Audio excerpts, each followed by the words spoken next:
the outside, there was absolutely nothing wrong with it. But what I was doing that I really wasn't aware of at all, I was slowly but surely squeezing myself into this traditional housewife box. Firmer figures knows your money, cuts down on strife. Time to trust your future. Firmer figures love your life. You're going to love my guest today. This lady is a face of authenticity in a world of smoke and mirrors. Now, if you network offline or online, you're on social media, it would appear as if everybody else is having the best time and the most wonderful life. This lady had the guts to say, well, actually, I'm not, or at least I wasn't.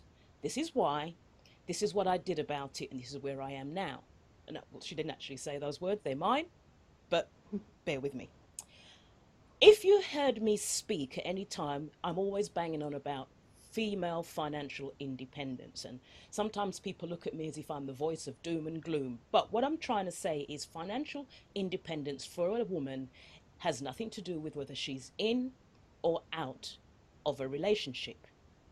The problem is that by the time we experience separation or problems, it's too late, or it's a long time coming before we get educated. This lady has been through a real journey. Now, when she decided to set up her project called Project Glow, it was after quite a traumatic time. And what she, or should I say her mission is to teach people how to be happy by having self-belief, not just in theory, but on a practical level. And not just self-belief, but also self-love. You're going to love what she has to say. It is my great pleasure to introduce the butterfly, Stephanie Burton. Hi, Stephanie. How are I've you? never been introduced as a butterfly, but I will take that greatly. Yeah, the moth became a butterfly. That's Oh, how you I know see it. what? Not Thank to know you you so were much. really a moth, but you know what I mean. No, yes, Metaphorically yes. speaking. You know what it is though, is I love this butterfly metaphor because everybody has read about it, seen it on social media. But you know what nobody tells is the story when the butterfly goes from the pupa into the actual butterfly. It Mm-hmm. is dark, it is tight, it is scary. Mm-hmm. There is no one to guide you. So, it's amazing. We see all of these beautiful posts on Facebook and social media every day about, what doesn't kill you stronger. But like you said, is nobody actually ever tells you how it feels to be in the dark bit Yeah. and what to do to get out of there. I think as a collective in personal development, we've almost gotten complacent about seeing all of these beautiful quotes. And of course, they bring amazing awareness. But I think it's really time to go, actually, hang on a second.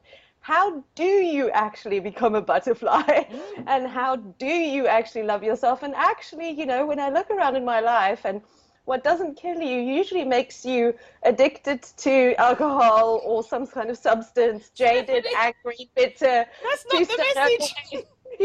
How do you actually get to a place where what doesn't kill you makes you stronger? And like you said, that's what I'm all about, is let's get real. Let's get actually real about all of these beautiful quotes that brought us awareness. Let's get into action and accountability. That's right. So Indeed. that's me, I guess. I know. And I remember you put, I mean, I've seen a few of your posts, obviously, with friends on Facebook, but there was a particular one which I know you know what I'm referring to, where you sort of came out and just laid it all bare. And it was like I wanted to put my hand down and go, oh, baby, I know, me too. And I've met so many, not just women. I mean, I'd sell the woman, the female message, because Yeah. however we look at it, there is a disconnect or discrepancy between men financially and women. And I don't just mean in Yeah. terms of the amounts of money, but just from a Yeah. mindset. And it's Oh, yeah. historical, but we have Oh, moved forward, but not as much as I think we need to. And it's tougher now because that thing about the man taking care of everything doesn't really happen anymore unless you I don't know, you're married to Donald Trump or somebody. It's and even then, we need to be able to not only contribute as couples or as members of yeah. families, but also if we're on our own, to have that independence. So let me Yeah. go back a bit. First of all, Yeah. let's talk a little bit about you, and let's be a little bit trivial. Yes. So, what famous person Yes.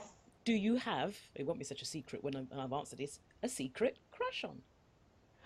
Ooh, a secret crush on. Okay, it's not a Oh, secret. Who've got a crush on? I'm gonna be so cliche, and I just think Oprah's the girl, man. Oprah is the girl for me. Mm, It's just, it's just the whole package, this small town background, really difficult things in childhood, and then just against all odds, really against all odds, mm, a woman of color in an industry that, it's just, the story is good, mm, but what what what obviously makes me love her even more is she tells the story out loud. It's not about whoop whoop, see me now that I am, at the top of the hill. It's like, no, I know the journey. I know how dark it is. I know how difficult it is.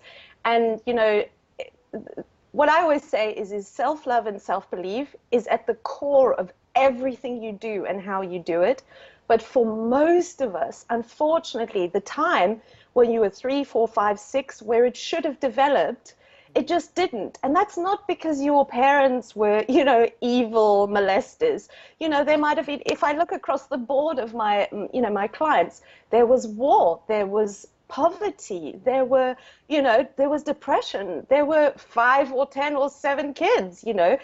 The problem is none of us had the ideal set up when we were little, but that doesn't mean that you can't get it now and go, okay, I'm going to get this thing now that I should have got, like a program. You need to load the self-love program now so that you can step into that place. And of course, some people, there's always 1 or 2 or 3 in society that do that naturally, and they shine the light for us, and she's my girl. mm.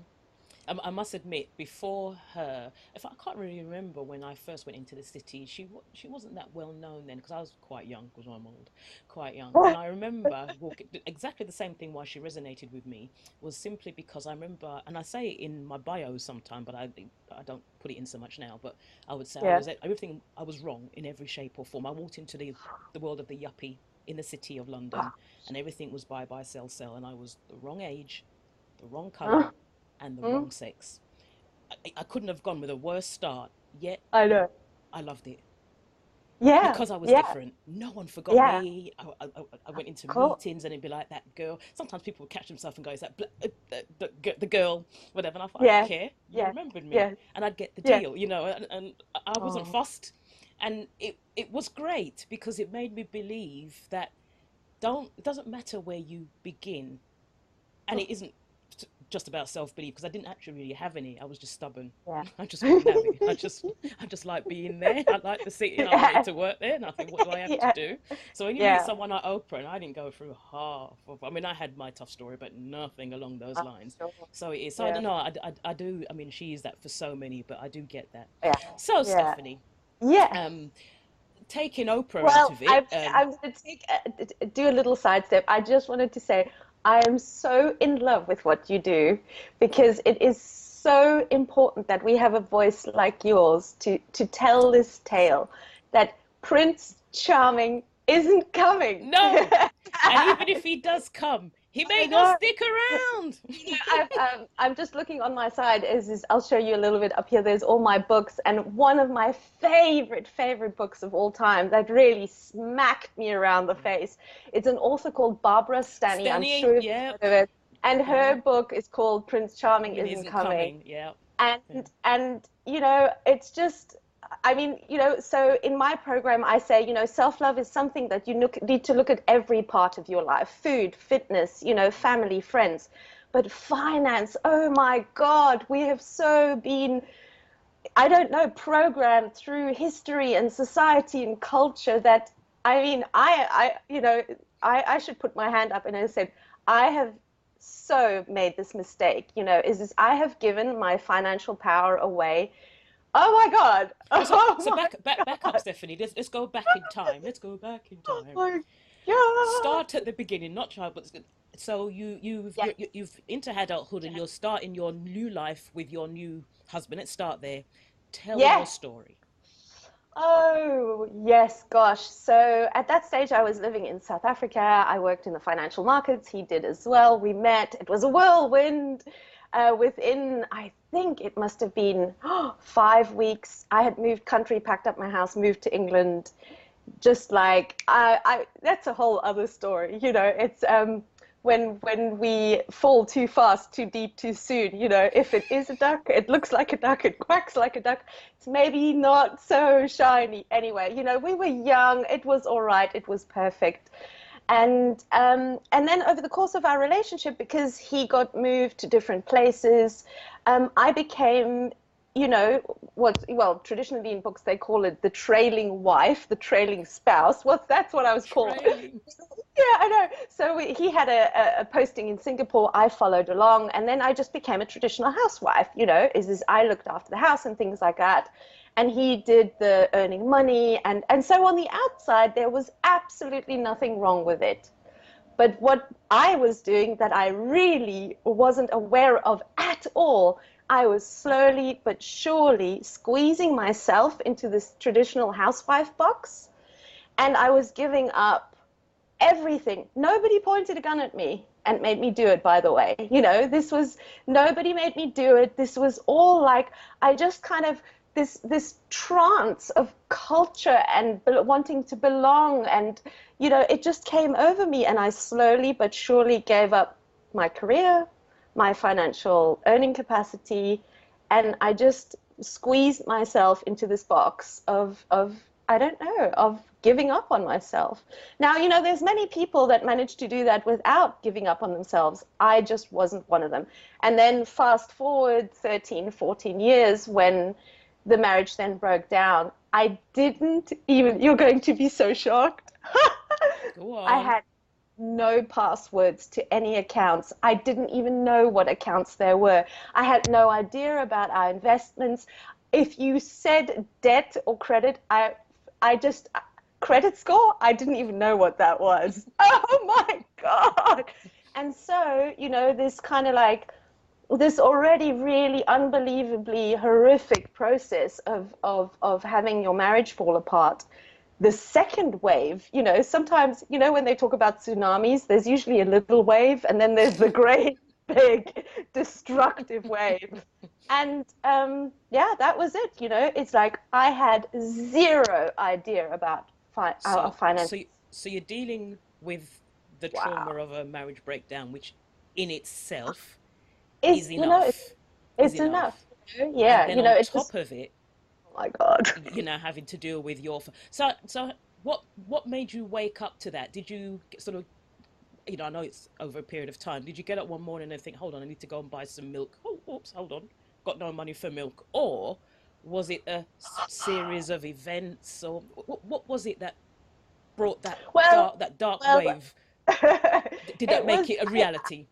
it was three things for me. First of all, my ex-husband was a very successful investment banker. We had a very, very lavish lifestyle. I had never ever thought about what milk cost, and the first thing I did was walked out of the shop to buy milk, and I went, "Is that what it costs?" Oh my. The next thing is from one day to the next, an unlimited bank account and an unlimited lifestyle turned into pocket money, very little pocket money, and that was the next reality check. And then the third one was sitting at mediation, where he arrived with a spreadsheet that just looked like hieroglyphics to me.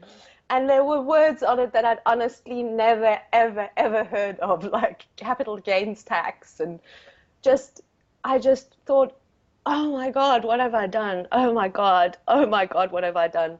And I mean, luckily though, I've been through several experiences when the first wave comes, I listen now. Like years gone past, I would have said, oh, that's a sweet little wave, and then only waited until it was absolute destruction.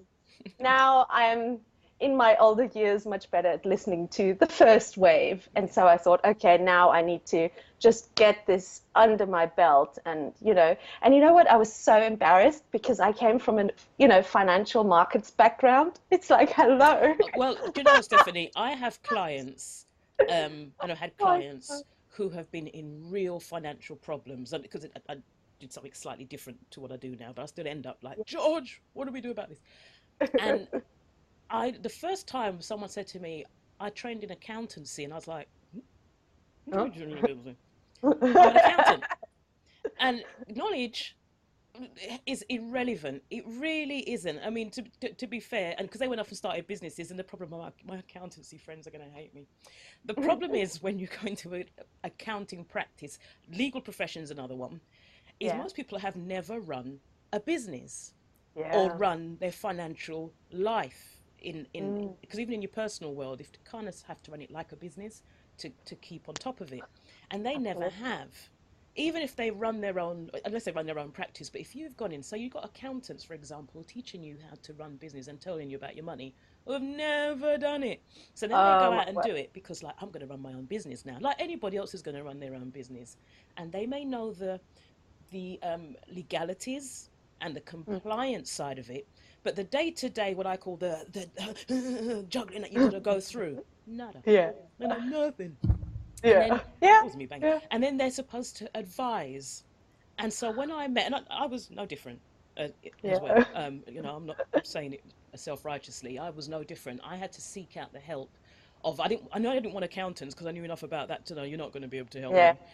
I needed someone who'd been in business, been through business, come out the other side, tell me what you did. And that's what it was. It was the practicality of it, rather than let's sit and talk about capital gain tax is not paying this credit card bill tomorrow. It's just not. It ain't. I need to know how to get out of this crap. So I totally sympathise with that stuff. But the beautiful thing about these things is the fire that burns you the brightest and hardest, it strips you of that isn't true for you, and it births. I'm so, you'll see around my house I have a lot of trinkets and statues of phoenixes, and I'd gone through enough personal development, to lie on the floor and weep for months and months, but also to really at the core of myself know when it hurts the most, I'm growing the strongest. This is what growth looks like. It stings, it burns, it strips you. But I've now arrived at the other side, and now, hindsight is a beautiful thing. Oh, yeah. But, it's what was so shocking is how slowly and quietly I got into this place of being such a diminished version of myself, just, more and more. And, there was no trauma. He was very successful. He was in financial markets. It was natural that it was, his strength in the relationship. But, what I should have done all along is still stayed involved, still stayed active. And even if one person earns the money and the other person looks after the children and the house and things like that, is I think the danger lies in going, okay, that's your business, and just completely just check out of it. And that is what I did, I went, okay, you do that, I do this. And that was every alarm bell on the planet should have gone off in my head, but here we are. But in fairness as well, I come from the generation where my parents, that's how it was supposed to be. And for many women, that's what they want anyway, even if the man, you have the opposite argument where the man is saying, don't you care how things are going? Don't you get involved? And she's like, oh, I'll leave that to you, because genuinely, that's where they want to be. And they don't necessarily have to be a diminished version of themselves. Sometimes they just want to be Ivana. And in fact, Ivana, ironically you say that, Ivana still lost her marriage because she was too strong. She wouldn't just let it wash over her. And so we have to kind of be kind to ourselves. And also kind to ourselves. I love that, of course, but also find the middle, in everything in life. There's always too much, too little. The beautiful spot is in the little, is in the middle, absolutely is there. It's just like, but most of us chuck the baby out with the bathwater. And that's what I did. It's like, it's just I just had no idea, and that's not a healthy place to be. Is anything in your life that you completely outsource, you still have to have a tab on it. You know, even if you run a business and you outsource your marketing, you can't just go, yeah, you people take care of it. You've got to tap, you I know, understand, yeah. it's like tap in, have calls, go, hey, how's it going, guys? How you doing? So anything that you completely, shove to the corners of your life, it's going to come up and bite you at the ankles. It's just, that's how life works. So talk us through, can't buy milk, somebody's come in, so somebody's put this spreadsheet under your nose that looks like hieroglyphics, Oh my God. and then you've moved into the Glow project. So Yes. how do you go Yes. from there to that? Oh dear, oh Or dear, Project oh Glow, dear. sorry. With a lot of tears. And a lot of, oh my God, I have no idea what I'm doing. Um, I I mean, sorry must. to cut. Did you ever contemplate just going to get a job, or did you go straight into? No, absolutely, absolutely. Well, first of all, I had to go through a very, very traumatic, rigorous court process. And they kind of all looked at me and said, well, you're 40, you don't have kids, go out and get a job. So I thought, okay, Nice. how hard can it be? Except I had been out of work and out of my industry for 12 years, and I wrote letter after letter after letter, and they absolutely, I mean, several of them had to, on the phone, resist not laughing at me, but you could hear the under their voice. So this idea of going back into financial markets at, having not worked for 12 years was, it was a dream that went poof up in smoke very quickly, but usually the things that don't come your way are there for a reason. And then I thought, holy moly, what am I going to do next? So you're going to laugh. I applied for a job at Waitrose because I just thought, okay, so chuck out all the economics degree and the history and then I just get a job, and as I was going through the interview process for it, there was just this little voice that said to me, there is something that you have to give. And you now have to step into that place of not always seeking the power outside, and just for the first time in your life turn inwards and go, so who am I and who is this thing? I mean, at that stage I'd already been coaching for quite a long time, about 5-6 years, and the amazing thing is lots of coaches will tell you that is as I was coaching everybody, whether it was about money or family or love or getting a job promotion, at the end of 5-6 weeks, it always ended up at self-love, self-care, and self-belief. So I thought, hang on a second, what if I just turn this whole thing upside down and start with self-love and self-belief? And then I started coaching people from that place. And quite magically, I know, obviously they had to work. It wasn't just, sit on a couch and think of money and falls in your face kind of thing. But attaining that relationship, attaining that job, it just was so much easier when we started from a place of self-knowledge, self-love, and self-care. And so that's where Project Glow came from. It's basically taking 5-6 years of a standard coaching practice upside down and start with the root rather than the leaf. I'm sitting in my bed sit. I'm doing Yes. Bridget Jones. Yeah. I'm sitting in my bed sit, and I don't know where to start, but I do know I've got to do something, and I come to you. Yes. What are the three, or give me three things? Let's just start with one. Where do I start, Stephanie? Where do I start? So the most important thing to realize is that you already have a superpower that can also be the evil villain, and that is your thoughts. The stuff between your ears is your greatest source of power. And for most people, it's like a beautiful pony.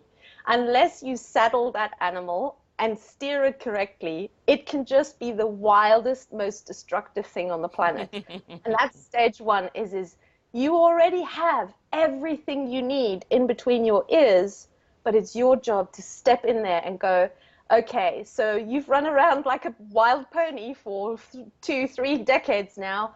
We're going to work together and make a direction that we're going to head into. So that's the first thing is unless you learn how to manage and control your mind, absolutely nothing will work in your life, because it will trip you up into, what ifs and all of these. I teach them in 7 steps, is all of the illusions and all the things that you're locked in through your conditioning. You need to get out of there, and the only way to get out of there is to manage and take control of your mind, and that is something you need to be taught.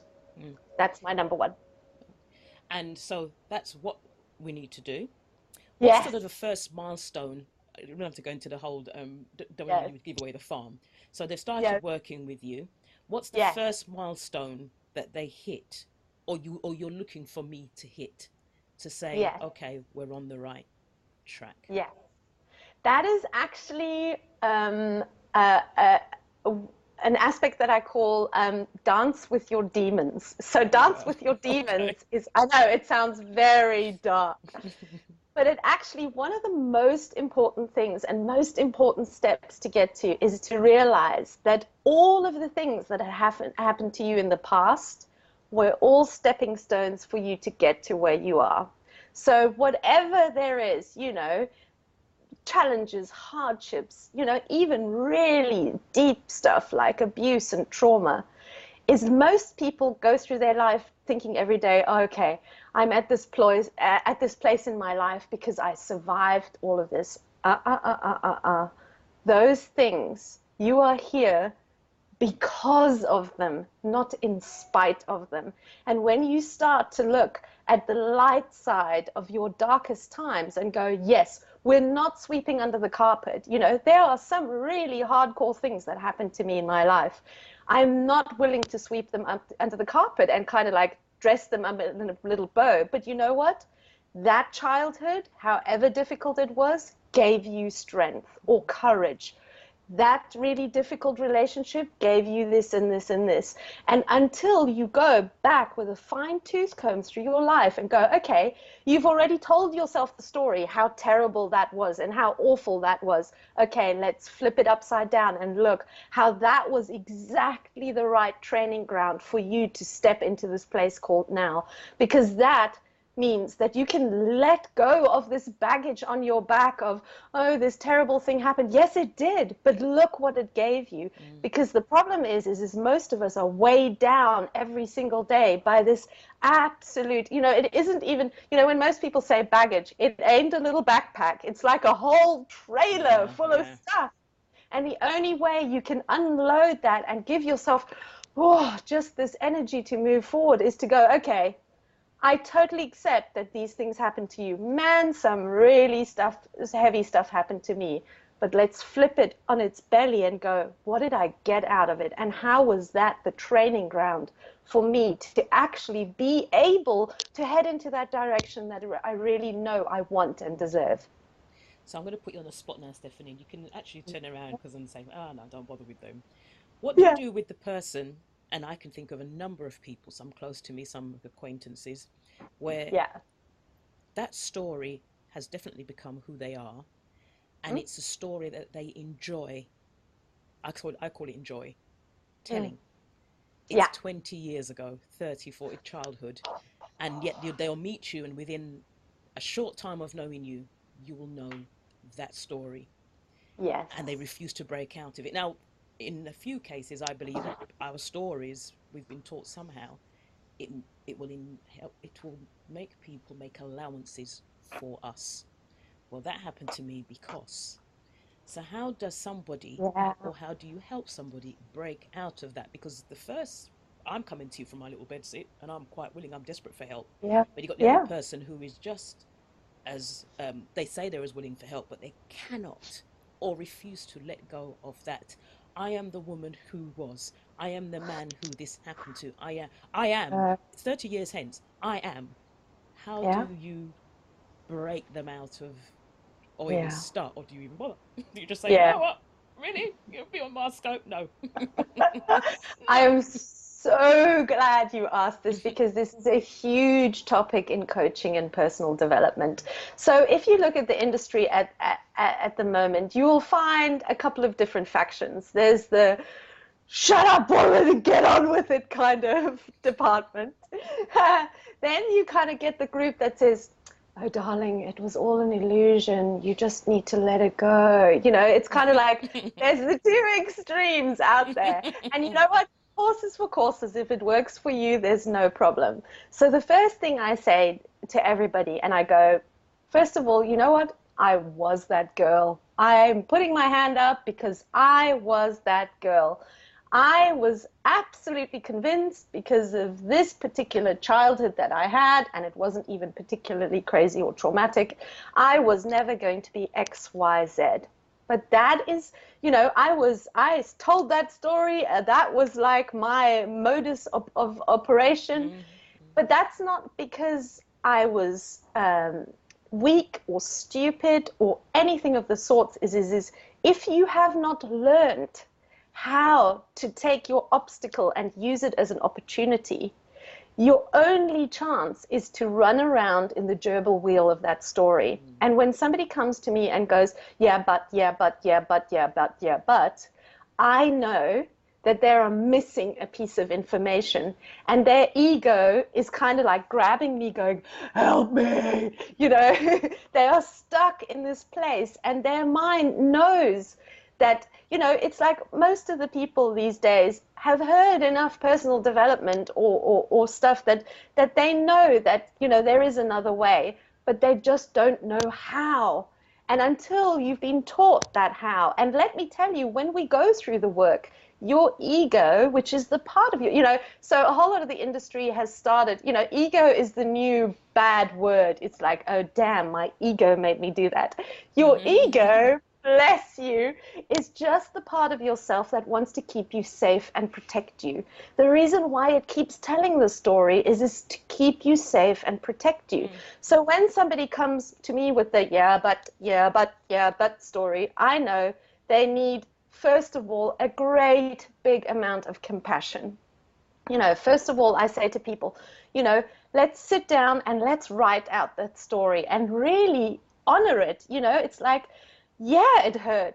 Yes, it was bad, because most human beings have never had, you know, the I don't know, the sanctuary of having another person look at them and, you know what, I hear you, I understand you, and I so get where you are. So until you honor that story first, rather than bash it over the head a million times, ain't going to go anywhere. Second, you need to load the new program. How do you turn an obstacle into an opportunity? How can you see the blessing in disguise? Because most of us have never been taught that. And when you can see those two things, like I said, is your mind will only be able to see that it's a step up. You just don't have the tools. So, you know, I do, first of all, compassion, second of all, teaching, and then let's together unload this baggage cart. And so I would say to you, you know, it may look like somebody doesn't want to let go of the story because, you know, they're getting, and of course, I'm the first one to admit, I got a lot of airtime with my story because it's lovely. It's lovely, you know, oh gosh, this terrible thing, and oh my God. But, you know, it's like, most of the time that's because that system, so I'm not saying that person, but that system doesn't know any other way to process it. And so it has no choice but to be in that place. And so it needs compassion first and then education to step up. Certainly, because I always ask people that question in different ways depending on what their expertise and where they come from. And I spoke to, it was Mindy Gibbons-Klein. Yes. And I was saying, how do you deal with toxic people? Because she's quite straightforward. Mindy's like right between the eyes. That's what I love about her. And she said, there's no such thing as a toxic person because it's a permanent state. She says, I call them unresourceful. And I remember even after speaking, I remember walking off and thinking, I like that, because what it does, and I always ask the question quite provocatively, because it's basically saying, oh, well, God, you know, these people are a pain, you know, what do you do? Yeah. But It is, and without fail, people in your space always highlight the fact that what you're dealing with is a situation where you need to be patient Yes. and you use compassion. And Yes. so, just from the way you think of it, and the way she phrased it as being unresourceful, was that we're not dealing with a difficult human being. We're dealing with a Yes. person who doesn't have the tools to know how to Absolutely. act differently. And And where should they have gotten them from? You well, know, were you yeah, taught by parents, school? I mean, this is it. We are in an epidemic of lacking the education of oh what we my, I, really need. I know, I I know. can tell you about clouds and the formation of caves, but I never learned, Mm, how to manage my mind and how to actually go into difficult conflict situation. But I love that Mindy said unresourceful people. For me, they are entranced in that their reality is the own reality. They yeah, are in a yeah, place of yeah, trance. yeah, But what I always say is um, it's really important to start at a place of compassion. Always, always. The reason why my company is called Glow is because the first letter is gratitude. Gratitude and love, ownership and wisdom. That spells out Glow. And within Glow is judgment is, judgment, ooh la la. Judgment is when I put myself up here and I look down from that mighty tower and I go, look at you down there running around in your head, and then you need to catch yourself and grab yourself by the scruff and go, hang on a second, when have I been in that in that space. situation? Yeah, yeah, Because yeah, yeah. whatever you judge is a highlight for you to say, honey, you've been there too. Mm, And the only way to actually, this is another thing, is everybody chucks this word compassion around, Well, how do you actually do compassion?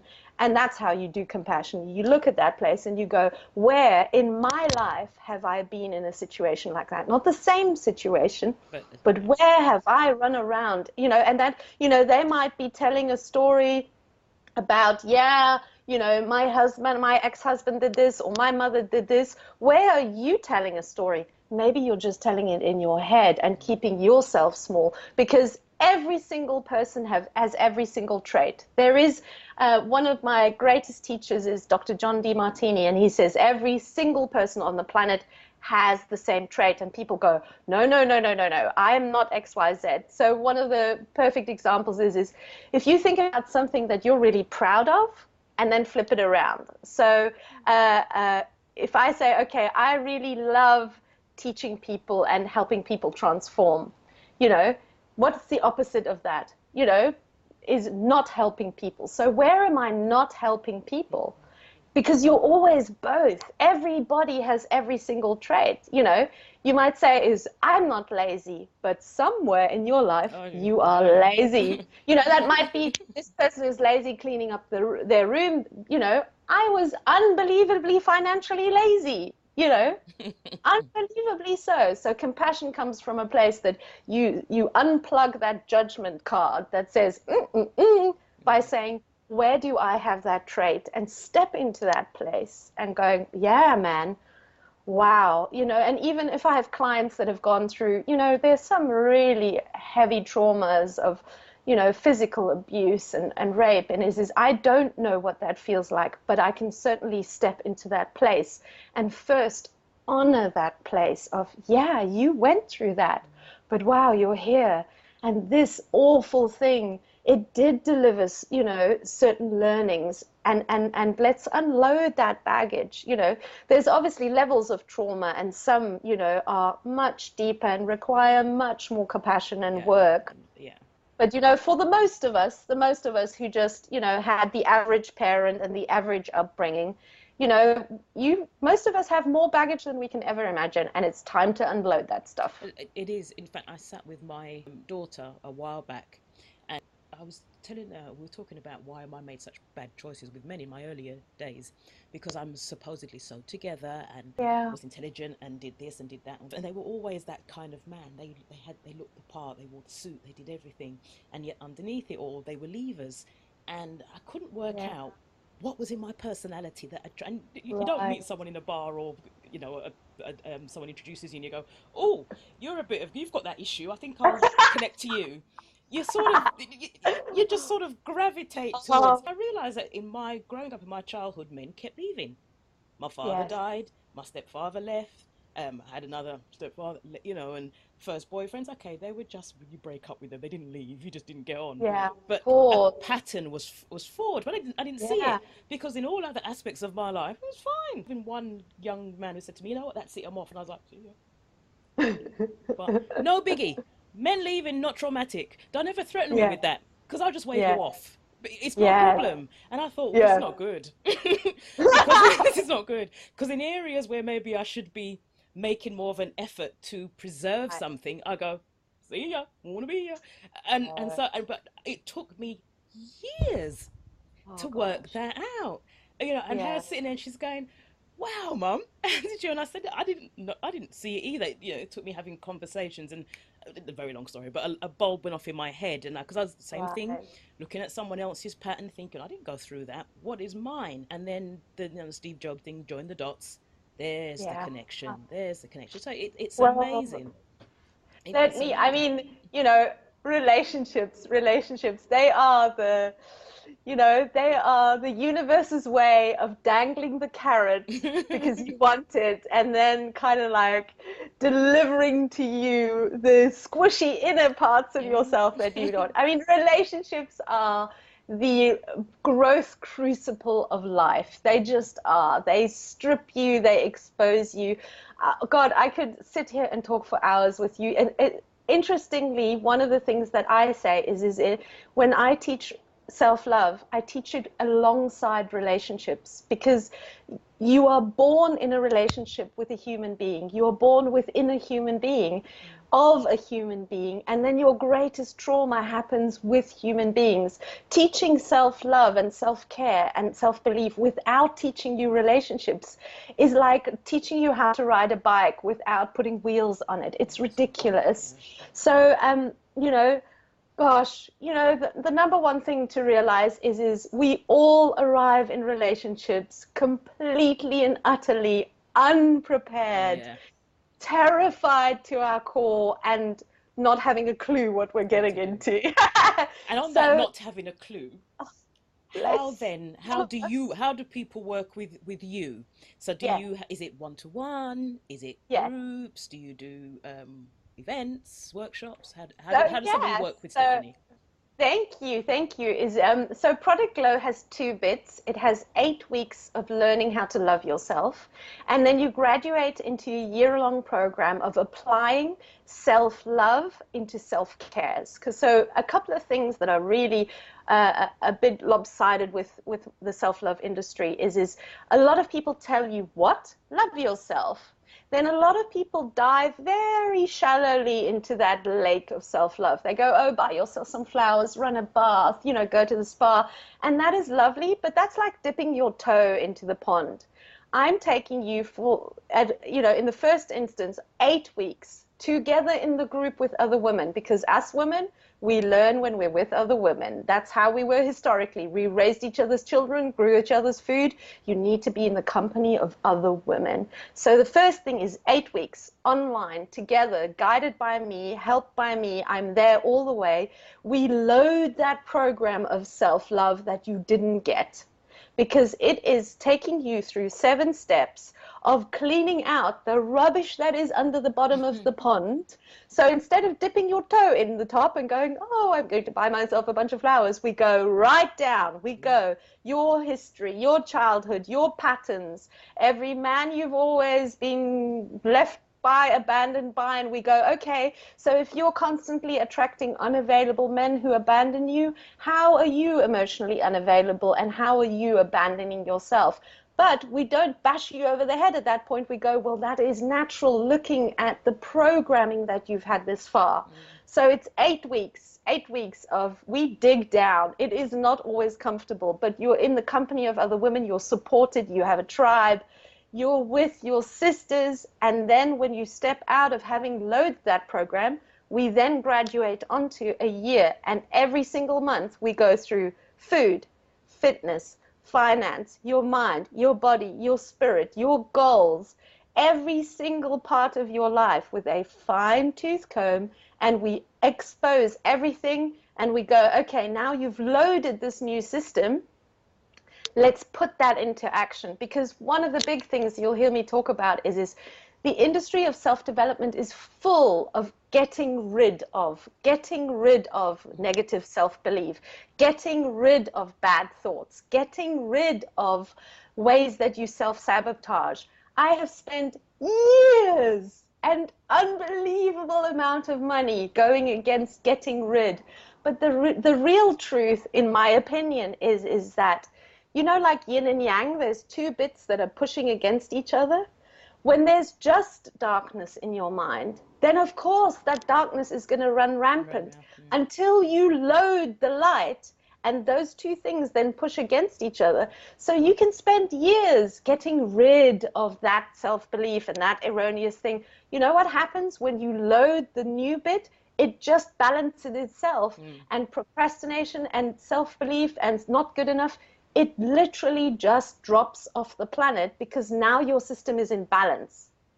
And that is, I think, the next step is like, you know, this whole getting rid of. You can drive yourself insane getting rid of stuff, but it's only there because it's not in balance. And that's what you need to do.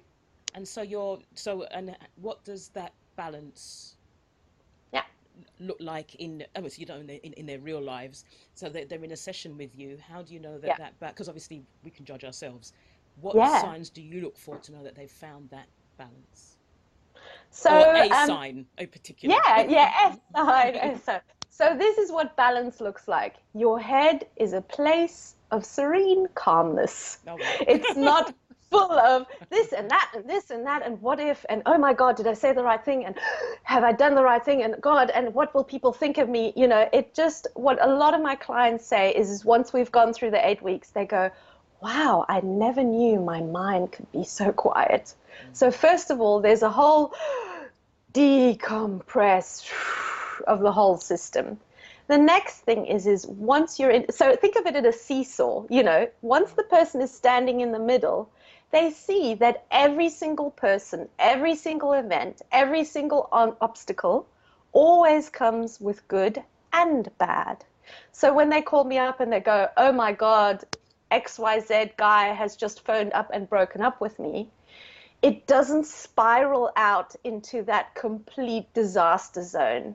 That mind, once we've loaded that, so you're standing in the middle of the seesaw now, they go, okay, so this is what's going to happen, and these are the upsides. So once you know that you are in balance and you live this every day, is you might have minor ups and downs in your life, but generally it's very, very even. So one of the things that I always say is when you go to hospital and you've been in great shock, your ECG looks like that. Wow, wow, wow, wow, wow, wow. That is your system in stress. But that is also, it shows you your blood pressure, your blood sugar, you know, this is, most people run their heads like that. Wow, wow, wow, wow. Oh my God, oh my God, oh my God, oh my God, you know. And that's what happens when we load balance and we teach your mind how to stand in the middle of the seesaw.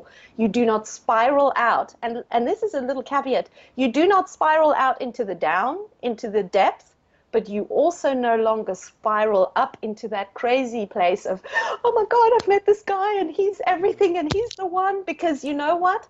That place of high and that place of low physiologically are the same thing. Cortisol, adrenaline, your blood sugar is all over the place. Because actually that high is a damage to you and that low is the same kind of damage to you. What you really want to be, rather than running from one end to the seesaw and falling off. I don't know if you've ever tried that. Run backwards and forward of a seesaw. Oh my God. In my head, yes. Yeah, but just imagine that is you want to be standing nice and square in the middle. And, you know, maybe people think, you know, it's one of the things in personal development is managing your mind and learning these strategy and reading all these books is not going to prevent, excuse me, I'm going to swear, shit happening to you. But it is going to absolutely, you know, influence how you deal with it. Well, yeah. It's the difference between running backwards and forwards and standing solidly in that middle and going, okay, up things will come, down things will come. I'm standing squarely in my middle. My heart and my mind are aligned. This is my vision. I'm going forward. And that's what I teach. It's funny because my business, the financial gym, came about because I looked at the similarities between when everything went wrong. I just ballooned up in weight, everything, my health, everything was crap. Of course. I have a picture that I show when I do speaking, and I ask people who it is, and they don't recognize me, and they go, who's that? When you, like you say, have those extremes, it came about because when I was trying to sort out my health and then sort out my money, the process was exactly the same. And one of the things is, you say, if you stay in the dark, if people have debts, for example, they continually focus on, I've got to kill the debt, kill the debt, kill the debt, kill the debt. Yeah. And the experts say to you, you've got to get rid of your debt until you get rid of your debt, your life can't start. But I always say, no, start saving some money, even sometimes if it means taking it away from paying the debt to accumulate some money, because it changes your focus. And then when people say something like, I'm really crap with money, but you've got some money saved over there, you've got debt, but you got, oh yeah, I do. And it's a very different feeling and a very different, okay, it's not enough to possibly change your world, but it's but you know, you and I both know it's the small daily repetitive habits that build the empire. You know, yes, it's the little routines that and that's it. With me, it was the little routine. I mean, at the moment, I've not ballooned. I've put on some weight again. We're getting up every morning at 25 minutes together on our own. I don't do the gym anymore. On our own every morning. It's become the routine. So it's not fixate on what we got to achieve, just fixate, because it's hard enough just to get up to do the routine. I tell you that. Of course. But it's made such a difference. And also, the main thing is about, the first step is always educate yourself, love yourself enough to educate yourself. So I come from a background of personal training and those kind of things. Is the biggest misconception out there is that weight loss has something, that you need to be in the gym 24 hours a day. That actually, when it comes to weight loss, and we're not talking fitness, and we're not talking, strength, we're talking weight loss. Food is the much, much bigger story. And unfortunately, in that department, I trained in nutrition as well, is that we are just not educated into really. Don't get me started on food. Oh my God! I'm such a food. I'm a nerd. I know, but you have to. We assume it's like, we get fed so much rubbish through mainstream media, and that's not because they're evil, but things like milk giving you calcium, oh my God, eggs causing cholesterol. There is just so much unbelievable rubbish out there, and most people do not know the basics. It's like, I'm sure you agree with transformation in your clients. People think, oh God, to be financially savvy, oh my God, I'm going to have to earn that much money, and you read all of these books, and no, you just need to have a couple of key habits in place. Right. And that's the same thing with food. Is if you have the right education and you understand what to eat at what time and how, I could talk for hours about it, but this is also why, why once they've done the 8 weeks, you have to really graduate onto a year-long program where we, and it's not 24/7, it's one thing. We achieve one thing a week, and every month is a different focus. And my favorite month is food and fitness, because we're just not really educated into what's really important in those departments. And I do that love it. Sorry to interrupt you. And do you do that sort of as a sort of a group thing online, or is that through? It's a group thing online. I do take individual clients because some people, have constraints in terms of either their family commitment or their work commitment, that they cannot do an online course. But I always say is those are the exceptions. Okay. If you can, you must be in a group of women. I cannot stress this enough. It is, if you look at the history of women in tribal culture, we were never alone. We were never, ever alone. And a lot of the problems these days is in terms of women's well-being is because we feel like these tiny little islands. It's like I have to do this all by myself, and and that's not just A, not the truth, and B, also not the way. Is we grow. I read this amazing study is how when women were put through an MRI and their brain waves were measured, their vitals were measured. And when a woman had to, talk about her life and her feelings and just kind of like express herself, her blood pressure went down, her vitals stabilized. They put a man in the same MRI and asked him to talk about his feelings, and the blood pressure went up. And, then, although what's the worst thing you can say to a man? We need to talk. No, oh God. And I teach, in my course, I go a lot in depth about how at our heart and our soul, men and women are exactly the same. We want the same things. We want deeply connected, soulful relationships. But at our expression of our biology, of our hormones, and the way that our hormones affect our minds, we are different. We look at life differently. There's a beautiful range of work by a lady called Alison A. Armstrong. Her stuff is amazing about how men and women approach life and love. We just approach it from different angles. And until we honor that neither is right nor wrong, we need to start really understanding that we both bring strengths to the table, and to really honor the other person's strength. And I love talking about relationships because I'll have to have you back for that one then, Stephanie. Education on that. It's like I'm thinking, nobody told me this stuff. This is me reading books. I read a lot. I'm a real researcher by nature, and it's like I go through these books and I go, why has nobody told me this before? That was about relationships. God, that was about finances, and that is basically my course in a nutshell. Is giving you exactly what you should have gotten, both in your childhood in terms of self-love. And you know what? It's really important to understand that nothing wrong happened there. It's just like the environment was just not aligned. And as a child, your brain isn't developed enough. So for instance, when mommy goes and works 3 jobs, you don't go, oh, my mother's trying to make the bills. When you're 5, you don't sit there and you go, and then your brain goes, oh, maybe she doesn't love me, or I've done something wrong. It's like when your brain is still growing, you do not have the cognitive ability to go, oh yes, I see, my mother is not paying me attention because she has to work 3 jobs. It's just not there. So it's not because of anybody. Of course, some people have gone through terrible neglect and trauma. There's no 2 ways about it. But for a lot of people also, it was just life. But like you says, it's time to unload that baggage and go and open the little door and get you out of that gerbil wheel of, but this happened to me. That. And I like that. I'm going to use that. But. I just, even an analogy. But I love that. So I do want to mention, though, that there's actually a second gerbil wheel behind that, a one that's not so easy to spot. It's called, yes, I've worked on that. Yes, I've dealt with that. Oh my gosh. Sorry. Okay.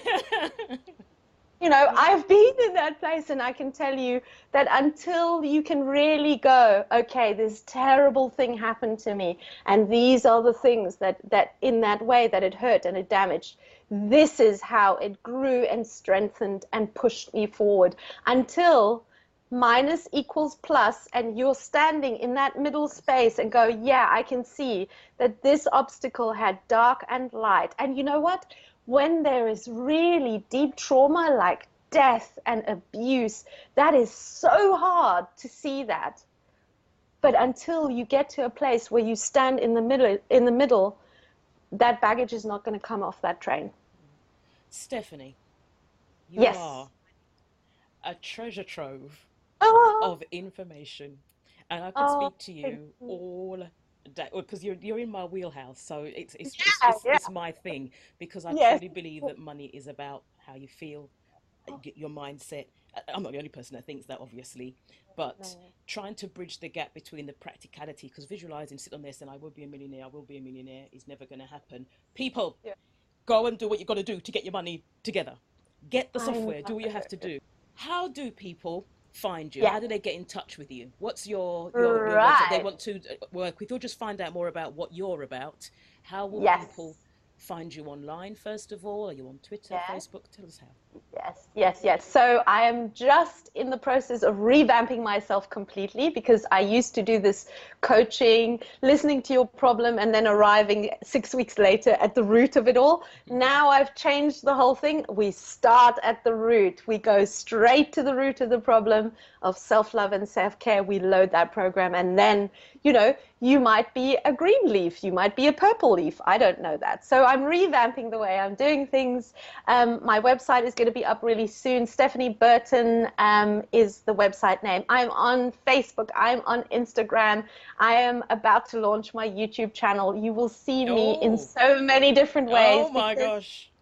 I just, it's like I'm a firm believer that I'm going to give you the best information I have and then come and step into the circle with me and other women to implement that because I'm not going to hide anything I've got. There's nothing hiding in my pockets. I'm going to give you every single piece of insight and awareness that I can possibly deliver that. And I'm going to do that through my all the different social medias. And then when you feel it's right for you, you step into that arena and you go, yeah, I'm here now. I'm going to invest in myself and I'm going to implement because I think that's our real value as coaches, because there's more than enough information out there. Yeah, I heard it's the what other to day do. that, Yeah. it's actually committing because that is the only way you're going to change. Einstein, it's my favorite quote, doing the same thing over and over again and expecting a different outcome is called insanity. Einstein coined it first, and the only way you're going to break yourself out of your patterns is in the group. In my opinion, as women, we learn stronger, faster, better in the group with other women, and you got to get in there. You got to do it. You got to get down into the trenches and Get down and really dirty and break a nail down even. and Break a nail. dirty.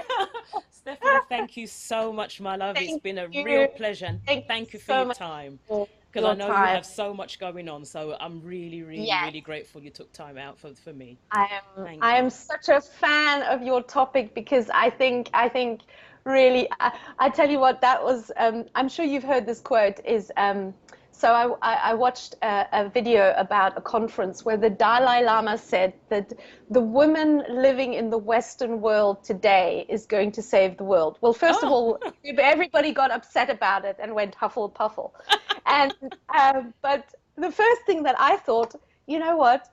No, she's not, because she hasn't got her finances together. She hasn't gotten her life sorted out. She's still worrying about why that guy didn't call her back. Oh my God, we have so much work to do because the Western woman is so not ready to save the world. why Stephanie disagrees with the Dalai Lama. That's gonna. No, I think he's right. I think, the women, But yeah. because those of us who now live in the Western world have so much opportunity and oh my God, we have the world at our feet, but we're still thinking, does my ass look big in this? And why hasn't he called back? And wow, is that my bank balance? We are nowhere ready. No, So no, it's we're time. not. Yeah, It's well, time to get ready. I hate to put time on these episodes because Yes, of I course. want them to be evergreen. But with the new Bridget Jones movie coming out, and I'm going to confess, no, she's not my hero, not at all. No, no, no. And every time it's a success, it's because she's got the guy. I got no, no, I Bridget. know. Do It's you know? so annoying. Did you know that Disney is finally, for the first time in history, producing an animated movie called Moana, where there is no Prince Charming? Oh, that's a little bit boring. We do need a bit of romance, but No, there is Hello. lots of story. But I mean, it's like, what a big deal that is? Yeah. That is such a I know, big especially deal. for a Disney movie. Uh, Yeah. yeah, in Frozen, the Prince Charming was a liar and it was about sisterly love. But now, for the first time, the truth is we've got a long way to go, but Yeah. we are in the best place and we have amazing people like you showing us the way. if you just pop your head out of the gerbil wheel and go, there are so many amazing teachers, amazing coaches, amazing workshops.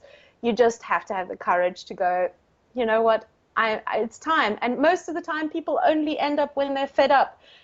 Dr. David Hamilton wrote a book, I Love Me, and he says, most importantly in the journey from I'm not good enough to I'm not enough, like I am enough, from I'm not good enough to I'm enough, you have to get to I've bloody had enough. Because only when you get to I'm done, I'm done, will you get the momentum to step outside and go, I need new information. So celebrate that place of, if you're in a place of divorce and you're uncomfortable with your weight or your life, that is an awesome place, because hallelujah, you're uncomfortable enough to now go and, you know, because the most dangerous thing is being in a comfort zone where you don't even know. I did that for years.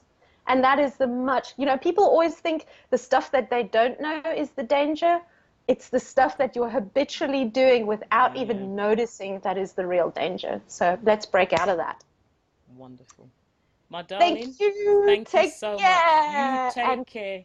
Firmer figures knows your money, cuts down on strife. Time to trust your future. Firmer figures, love your life.